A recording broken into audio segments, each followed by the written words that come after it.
ನಮ್ಮ ರಾಜ್ಯದ ಜನತೆ ಹಾಗೂ ನಮ್ಮ ಪಕ್ಷ, ನಮ್ಮ ಗುರುಗಳು ಎಲ್ಲರ ಅನುಗ್ರಹದಿಂದ ನಾನೇನು 45 ವರ್ಷ ಹೋರಾಟ ಮಾಡಿಕೊಂಡು ಬಂದ ಅದಕ್ಕೆ ಫಲ ಸಿಕ್ಕಿದೆ.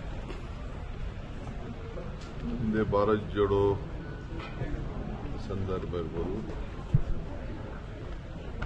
ನಮ್ಮ ಮೇಕೆದಾಟು, ನಮ್ಮ ನೀರು ನಮ್ಮ ಹಕ್ಕು ಹೋರಾಟ ಸಂದರ್ಭ ಇರ್ಬೋದು, ಹಾಗೆಲ್ಲ ಬಂದು ಇಲ್ಲಿ ಪ್ರಾರ್ಥನೆ ಮಾಡಿ ಹೋಗಿದ್ದಾರೆ. ಪ್ರಾರ್ಥನೆಗೆ ಫಲ ಸಿಕ್ಕಿದೆ. ತಾಯಿ ಕಾವೇರಿ 3 ವರ್ಷಕ್ಕೊಂದ್ಸತಿ ಈ ಒಂದು ತೊಂದರೆ ಆಗ್ತದೆ. ಅದು ಪ್ರಕೃತಿಯ ನಿಯಮ. ಆದರೂ ಕೂಡ ಇವತ್ತು ಇನ್ನ ಸಂಪೂರ್ಣವಾಗಿ ಕೆರೆಗಳು, ಡ್ಯಾಮ್ಗಳು ಇನ್ನೂ ತುಂಬಿಲ್ಲ. ತಮಿಳುನಾಡಿಗೆ ನೀರು ಬಿಡಬೇಕಾದ್ದು ಮತ್ತು ಕಾನೂನನ್ನು ಪಾಲನೆ ಮಾಡಬೇಕಾದ್ದು 2 ದೊಡ್ಡ ಸವಾಲಿದೆ. ಜೊತೆಗೆ ನಮ್ಮ ರೈತರನ್ನು ಕೂಡ ಬದುಕಿಸಬೇಕಾದ್ದು ಒಂದು ದೊಡ್ಡ ಸವಾಲು. ಖಂಡಿತ ರೈತರ ಹಿತ ಕಾಪಾಡ್ತೇನೆ, ನನ್ನ ಕರ್ತವ್ಯ ಕೂಡ. ಕುಡಿಯೋ ನೀರು ಇರ್ಬೋದು, ವ್ಯವಸಾಯಕ್ಕಿರ್ಬೋದು, ನಾವು ಡ್ಯಾಮ್ನಲ್ಲೇ ನೀರನ್ನು ನೋಡಿಕೊಂಡೇ ನಾವು ರೈತರಿಗೆ ಮಾರ್ಗದರ್ಶನವನ್ನು ಕೊಡಬೇಕಾಯ್ತು. ಇವತ್ತು ಇಲ್ಲಿಗೆ ಬಂದು ಒಳ್ಳೆ ಮಳೆ ಆಗಲಿ, ಮಳೆಯಿಂದ ಬೆಳೆ ಆಗಲಿ, ನಮ್ಮ ರೈತರಿಗೆ ಅನ್ನ ಸಿಕ್ಕಲಿ, ಅವ್ರ ಬದುಕಿಟ್ಕೊಳ್ಳಿ, ಕನ್ನಂಬಾಡಿ ಕಟ್ಟೆ ಅನ್ನದ ತಟ್ಟೆ, ಇದನ್ನು ಹೇಳಿ ಹಿಂದೆ ಕೂಡ ನಾನು ಕಾವೇರಿ ಪೂಜೆಯನ್ನು ಮಾಡಿಸಿದ್ದೇನೆ. ನನಗೆ ವಿಶ್ವಾಸ ಇದೆ,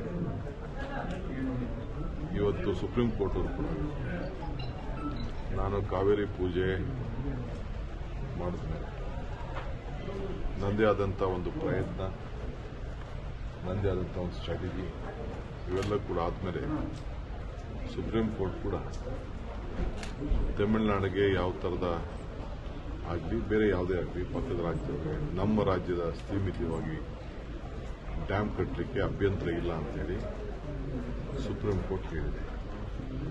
ಅದನ್ನೇ ಈಗಾಗಲೇ ನಮ್ಮ ಕೇಂದ್ರ ಸರ್ಕಾರ ಕೊಟ್ಟು ತಮಿಳುನಾಡಿನ ಸಂಸತ್ ಸದಸ್ಯರಿಗೆ ಉತ್ತರ ಕೊಡಬೇಕಾದ್ರೆ ಅದನ್ನೇ ಕೂಡ ಅವರು ಪ್ರತಿಪಾದನೆಯನ್ನು ಮಾಡಿದ್ದಾರೆ. ನಾನು ಖಂಡಿತ ನಮ್ಮ ರಾಜ್ಯದ ಹಿತ, ಅದರಿಂದ ತಮಿಳುನಾಡಿಗೆ ಏನು ನಾವು 177.5 TMC ನೀರು ಕೊಡಬೇಕು, ಅದಕ್ಕೂ ಕೂಡ ಆ ಜಡ್ಜ್ಮೆಂಟಲ್ಲಿ ಬದ್ಧತೆಯನ್ನು ವ್ಯಕ್ತಪಡಿಸಿದ್ದಾರೆ. ನಾವು ಅವ್ರಿಗೆ ಕಷ್ಟಕಾಲದಲ್ಲಿ ಬೇರೆ ಕಾನೂನಿದೆ, ಕಷ್ಟಕಾಲದಲ್ಲಿ ಬರಗಾಲ ಬಂದಂಥ ಸಂದರ್ಭದಲ್ಲಿ ಅದಕ್ಕೊಂದು ನಿಯಮ ಇದೆ. ಈಗಾಗಲೇ ವಾಟರ್ ಮ್ಯಾನೇಜ್ಮೆಂಟ್ ಅಥಾರಿಟಿ ಏನಿದೆ ಅವರು ಕೂಡ ನಮಗೆ ಕೆಲವು ಮಾರ್ಗದರ್ಶನ ಕೊಟ್ಟಿದ್ದಾರೆ. ನಾವು ಹೆಚ್ಚು ಕಮ್ಮಿ ಆಯಿತು ಅಂದರೆ ನಾವು ಅನ್ನೆಸೆಸರಿ ನಮ್ಮ ಡ್ಯಾಮ್ ಕೀನ ಬೇರೆಯವರಿಗೆ ಕೊಡಬೇಕಾದಂಥ ಒಂದು ಪರಿಸ್ಥಿತಿ, ಕೇಂದ್ರ ಸರ್ಕಾರ ಕೊಡಬೇಕಾದಂಥ ಒಂದು ಪರಿಸ್ಥಿತಿ ಬರ್ತದೆ. ಅದಾಗಬಾರ್ದು. ನಾವೇ ನಮ್ಮ ರೈತರನ್ನು ಬದುಕಿಸಬೇಕು, ಕಾನೂನು ಕಾಪಾಡಬೇಕು. ಇದು ಬಹಳ ಮುಖ್ಯ. ಈ ಎಲ್ಲ ಕಷ್ಟ ತಪ್ಪಿಸ್ಬೇಕಾದ್ರೆ ವರ್ಣನ ಕೃಪೆ ನಿಮ್ಮ ನಮ್ಮೆಲ್ಲರ ಪ್ರಾರ್ಥನೆ, ಈ ಎಲ್ಲ ಜನತೆಯ ಪ್ರಾರ್ಥನೆ. ಯಾರ್ಯಾರು ಈ ರಾಜ್ಯದಲ್ಲಿ ನಾವೆಲ್ಲ ಇದ್ದೀವಿ ನಾವೆಲ್ಲ ವರ್ಣನ ಕೇಳಬೇಕು. ಪ್ರೈಮ್ ಮಿನಿಸ್ಟರ್ ಕೂಡ ಮುನ್ನೆಚ್ಚರಿಕೆ ಗಂಟೆ ನಮಗೆ ಒಂದು ತಿಂಗಳಲ್ಲೇ ಕೊಟ್ಟಿದ್ದಾರೆ. ಅದು ಕೂಡ ನಾವು ಗಮನದಲ್ಲಿ ಇಟ್ಕೊಳ್ಬೇಕು. ಅವರಿಗೆ ಆದಂಥ ಮಾಹಿತಿ ಮೇಲೆ ಅವರು ಕೂಡ ಕೊಟ್ಟಿದ್ದಾರೆ. ಸೊ ಈಗಾಗಲೇ ಕೃಷ್ಣ ತುಂಬಿದೆ, ತುಂಗಭದ್ರಾ ಇನ್ನು ಅದಕ್ಕೆ ನೀರು ಬರಬೇಕಾದಂಥ ಅವಶ್ಯಕತೆ ಇದೆ. ಸೊ ಕೃಷ್ಣ ಹೇಳಿದೆ, ಕಾವೇರಿಯಲ್ಲಿ ಇನ್ನು ನಮ್ಮ KRS ಮತ್ತು ಹೇಮಾವತಿ ತಂದಿದೆ. ಆ ದೃಷ್ಟಿಯಿಂದ ಇವತ್ತು ಬಂದು ನಾನು ಇಲ್ಲಿಗೆ ಬಂದು ಪ್ರಾರ್ಥನೆ ಮಾಡಬೇಕಾದ್ದು ನನ್ನ ಧರ್ಮ. ಇಲ್ಲಿ ಡೆಪ್ಟಿ ಕಮಿಷನರ್ಗೆ ಮತ್ತು ನಮ್ಮ ಮಂತ್ರಿಗೆ ಇನ್ನೊಂದು ವಿಶೇಷವಾದಂಥ ಪೂಜೆ ಅವಶ್ಯಕತೆ ಇದೆ. ಇದಲ್ಲದೆ ಕಿಗ್ಗಾಲಿ, ಶೃಂಗೇರಿ ಮಳೆಗೋಸ್ಕರ ಇರುವಂಥ ಒಂದು ಐತಿಹಾಸಿಕವಾದಂಥ ದೇವಸ್ಥಾನ ಇದೆ. ಅಲ್ಲೂ ಕೂಡ ನಮ್ಮ ಸ್ಥಳೀಯ ಶಾಸಕರಿಗೆ, ಯಾಕೆಂದರೆ ನಾನು ಅಸೆಂಬ್ಲಿ ಇದೆ, ನನಗೆ ಹೋಗಬೇಕು ಅಂತ ಆಸೆ, ನಮ್ಮ ಜಿಲ್ಲಾಧಿಕಾರಿಗಳಿಗೆ ಮತ್ತು ನಮ್ಮ ಧಾರ್ಮಿಕ ಮಂತ್ರಿಗಳಿಗೆ ಸೂಚನೆಯನ್ನು ಕೊಡ್ತೇನೆ. ಅಲ್ಲೂ ಹೋಗಿ ನಾವು ಪ್ರಾರ್ಥನೆ ಮಾಡೋಣ. ಪ್ರಾರ್ಥನೆ ಎರಡೂ ಕೂಡ ಈ ವಿಚಾರದಲ್ಲಿ ನಾವು ಮಾಡಬೇಕಾಗಿದೆ.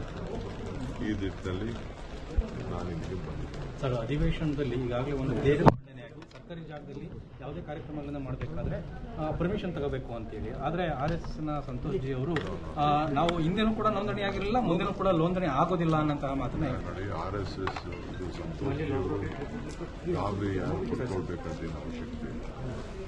ನಾವು ಯಾರ ಮೇಲೂ ಯಾರಿಗೋಸ್ಕರನೂ ಯಾರನ್ನ ಇಟ್ಕೊಂಡು ನಾವು ಅದನ್ನ ಮೊದಲಿಂದನೂ ಅದನ್ನು ಬಂದಿದ್ದೀವಿ. ನಾವು ಯಾರಿಗೂ ಮನಸ್ಸು ನೋಯಿಸೋಕ್ಕೆ ನಮ್ಗೆ ಇಷ್ಟ ಇಲ್ಲ.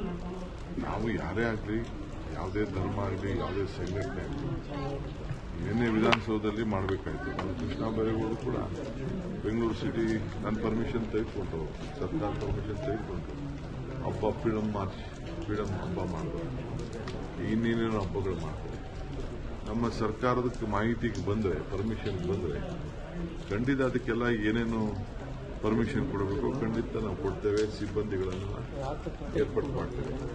ಸೊ ಯಾರು ಗಾಬರಿ ಪಡ್ಕೊಳ್ಬೇಕು. ಈ ರಾಜ್ಯದ ಎಲ್ಲರೂ ಕೂಡ ಅವರವ್ರ ಇಚ್ಛೆಯಂತೆ ಕಾನೂನು ಚೌಕಟ್ಟಿನಲ್ಲೇ ನಾವೆಲ್ಲ ಸೇರಿ ಕೆಲಸ ಮಾಡಬೇಕಾಗ್ತದೆ. ಅದರಿಂದ ಯಾರು ಬಿಜೆಪಿಯವರು ತೊಂದರೆ ಮಾಡ್ಕೊಳ್ಳೋದು ಬೇಡ, ಕಾಂಗ್ರೆಸ್ ಅವರು ಮಾಡ್ಕೊಳ್ಳೋದು ಬೇಡ, ದಳದವರು ಮಾಡ್ಕೊಳ್ಳೋದು ಬೇಡ, ಯಾವ ಸಂಘಟನೆಯವರು ಮಾಡ್ಕೊಳ್ಳೋದು ಬೇಡ.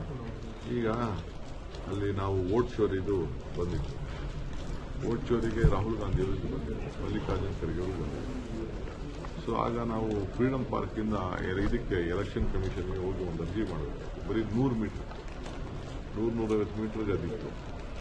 ನಾವು ಚೀಫ್ ಇವ್ರಿಗೆ, ನಮ್ಮ ಅಪೋಸಿಷನ್ ಲೀಡರ್ಗೆ ರಾಹುಲ್ ಗಾಂಧಿಗೆ, ಖರ್ಗೆ ಅವರಿಗೆ, ಇಲ್ಲ ನೀವು ಜಾಥಾ ಮಾಡೋಕ್ಕೆ ಆಗುದಿಲ್ಲ ಅಂತ ಹೇಳಿದ್ರು. ಏಕೆಂದರೆ ಕೋರ್ಟಲ್ಲಿ ಒಂದು ಪರ್ಮಿಷನ್ ತಗೋಬೇಕು ಅಂತ, ಕೋರ್ಟು ಸುಪ್ರೀಂ ಕೋರ್ಟ್ ಎರಡು ಕೂಡ ಪರ್ಮಿಷನ್ ತಗೋಬೇಕು ಅಂತ ಹೇಳಿದೆ. ಸೊ ನಾವು ಅಧಿಕಾರದಲ್ಲಿದ್ದೀವಿ ಅಂತ ಹೇಳಿ ನಾವು ಅಧಿಕಾರದ ದುರುಪಯೋಗ ಮಾಡಬಾರ್ದು ಅಂತೇಳಿ ರಾಹುಲ್ ಗಾಂಧಿ ಅವರಿಗೆ ನಾವೇ ಕನ್ವಿನ್ಸ್ ಮಾಡಿದ್ವಿ. ನಾನು, ಸಿದ್ದರಾಮಯ್ಯನವರು, ನಾವೆಲ್ಲ ಸೇರಿ, ಹೋಮ್ ಮಿನಿಸ್ಟರ್ ಪರಮೇಶ್ವರ್ ಅವರೆಲ್ಲ ಸೇರಿ, ನಾವು ಬೇಡ, ನೀವು ಇದನ್ನ ಮಾರ್ಚಿಲ್ ಮಾಡಬಾರ್ದು ಅಂತ ನಾವು ಅವ್ರಿಗೆ ಹೇಳಿದ್ರು. ಏಕೆಂದರೆ ನಮ್ಮ ರಾಜ್ಯದ ಅದು ಕಾನೂನು, ಅದು ಕೋರ್ಟ್ ಕೊಟ್ಟಿರುವಂಥ ಒಂದು ಕಾನೂನು. ಕೋರ್ಟ್ಗೆ ಕೊಟ್ಟಂತ ಕಾನೂನಿಗೆ ನಾವು ಗೌರವ ಕೊಡೋದು. ಬಟ್ ಅವರು ಹೇಳೋದು ಸ್ವಾತಂತ್ರ್ಯ ಬರೀ ಚರಕ ಅಥವಾ ಉಪ್ಪಿನ ಸತ್ಯಾಗ್ರಹದಿಂದ ಬರಲಿಲ್ಲ, ಉಳಿದ ನಾಯಕರು ಕೂಡ ಇರೋದೇ, ಅದನ್ನ ನೆನಪಿಸ್ಕೊಳ್ಳಿ ಅಂತ ಹೇಳ್ತಾರೆ. ಪಾಪ ಅವರು ಹಿರಿಯರಿದ್ದಾರೆ, ಅವ್ರ ಮಾರ್ಗದರ್ಶನ ಕೇಳೋಣ, ಏನು ತೊಂದರೆ ಇಲ್ಲ. ಬಟ್ ಮೊದಲಿಂದನೂ ಕೂಡ ಆ ಕಾನೂನಲ್ಲಿ ಕೆಲವು ಅವಕಾಶಗಳು ಏನಿದೆ ಅದನ್ನ ನಾವು ಸ್ವಲ್ಪ ಕ್ಲಿಯಾರಿಟಿ ಕೊಟ್ಟಿದ್ದೀವಿ ಅಷ್ಟೇ. ಯಾರು ಗಾಬರಿ ಮಾಡ್ಕೊಳ್ಳುವಂತ ಅವಶ್ಯಕತೆ ಇಲ್ಲ. ಸರ್, ಇದು ಜಾರಕಿಹೊಳಿ ಅವರು